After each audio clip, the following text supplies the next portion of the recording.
क्या आगामी चारधाम यात्रा पर भी मंडराएगा वैश्विक संकट का साया? और क्या है ईंधन आपूर्ति के लिए सरकार का प्लान बी? जानने के लिए देखिए हमारी ये खास रिपोर्ट। नमस्कार, आप देख रहे हैं खबर गंगा और मैं हूं आपके साथ अनुरागनी। उत्तराखंड में चारधाम यात्रा का शंखनाद होने वाला है। 19 अप्रैल से गंगोत्री और यमुनोत्री के कपाट खुलने के साथ ही आस्था का ये महापर्व शुरू हो जाएगा, जिसके लिए अब तक 10 लाख से ज्यादा श्रद्धालु रजिस्ट्रेशन करा चुके हैं। लेकिन इस बार आस्था के इस सफर पर वैश्विक संकट का साया भी मंडरा रहा है। ईरान और इजराइल के युद्ध के चलते पैदा हुई पेट्रोलियम और सीएनजी की किल्लत सरकार के लिए बड़ी चुनौती बन गई है, जिससे निपटने के लिए मुख्यमंत्री धामी और शासन ने अपनी पूरी ताकत झोंक दी है। देवभूमि में इस साल चारधाम यात्रा को लेकर श्रद्धालुओं में जबरदस्त उत्साह है। यात्रा शुरू होने में अभी 2.5 हफ्ते का समय शेष है, लेकिन रजिस्ट्रेशन का आंकड़ा 10 लाख के पार पहुंच चुका है। जहां एक तरफ सरकार रिकॉर्ड तोड़ भीड़ की उम्मीद कर रही है, वहीं दूसरी तरफ अंतर्राष्ट्रीय स्तर पर ईरान इजराइल युद्ध ने चिंता बढ़ा दी है। इस युद्ध के कारण दुनिया भर में पेट्रोलियम और सीएनजी की सप्लाई पर खतरा मंडरा रहा है, जिसका सीधा असर चारधाम यात्रा के परिवहन और खान-पान व्यवस्था पर पड़ सकता है। हालांकि हालात को देखते हुए मुख्यमंत्री पुष्कर सिंह धामी ने कमान संभाल ली है, जिसके तहत मुख्य सचिव आनंद वर्धन हर दूसरे दिन अधिकारियों के साथ बैठक कर गैस और पेट्रोलियम के स्टॉक की समीक्षा कर रहे हैं। राहत की बात यह है कि फिलहाल उत्तराखंड में पेट्रोलियम पदार्थों की कोई बड़ी किल्लत नहीं देखी गई है। शासन ने जनता और श्रद्धालुओं से अपील की है कि वे घबराएं नहीं।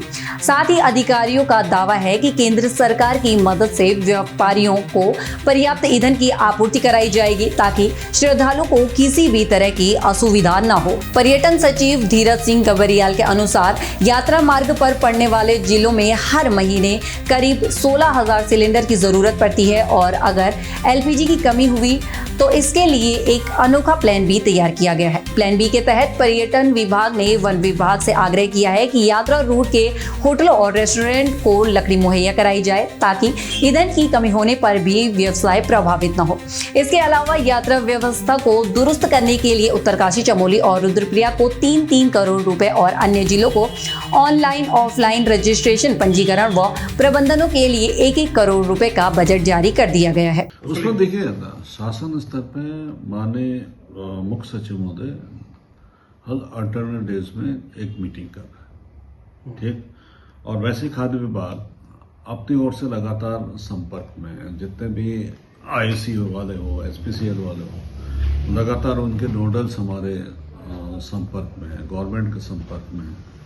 और डोमेस्टिक सिलेंडर्स हो, आपके डीजल हो या पेट्रोल हो, तो वो उसके भी लगातार कोई नॉर्मल है, कोई दिक्कत नहीं है, हर आदमी को मिल रहा है। इसलिए बहुत ज्यादा देखिए इंसान एक पैनिक बहुत ज्यादा फैलता है, तो पैनिक फैलाने की जरूरत नहीं है, ने करना ही है वो। अच्छा, मतलब देखिए उनकी भी एक कैपेसिटी हो सकती है कि कितना वो आपको उपलब्ध करा सकते हैं, लेकिन ऐसी स्थिति है कि जितने भी उनके लकड़ी के टाल है, 20-22 के करीब उनकी संख्या है इन 3 जिलों में, तो वहां पे लकड़ी उपलब्ध है। और सारे डिस्ट्रिक्ट मजिस्ट्रेट्स अपना इसको डिमांड भी अपना रेज कर रहे हैं, और अपने असेसमेंट के हिसाब से किस जगह पर नए लकड़ी के टाल खोलने की जरूरत है, उसके लिए भी अपनी डिमांड वो लोग बढ़ा। लेकिन क्या प्लान बी के तहत लकड़ी का उपयोग करने से पर्यावरण और चारधाम की संवेदनशील इकोलॉजी पर बुरा असर नहीं पड़ेगा?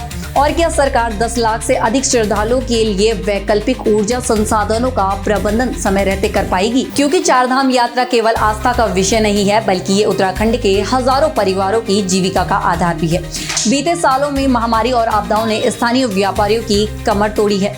ऐसे में सरकार की पहली प्राथमिकता यात्रा को निर्बाध रूप से चलाना है। हालांकि वैश्विक चुनौतियां बड़ी है, लेकिन शासन का भरोसा और जमीनी तैयारियां ये उम्मीद जगाती हैं कि इस बार की देवभूमि आने वाले श्रद्धालु सुरक्षित और सुखद दर्शन कर सकेंगे। अब देखना ये होगा कि युद्ध के ये बादल आस्था के इस सफर को कितना प्रभावित करते हैं। तो ये थी हमारी आज की खास रिपोर्ट। ऐसी ही जानकारी के लिए बने रहे हमारे साथ और देखते रहिए खबर गंगा। नमस्कार।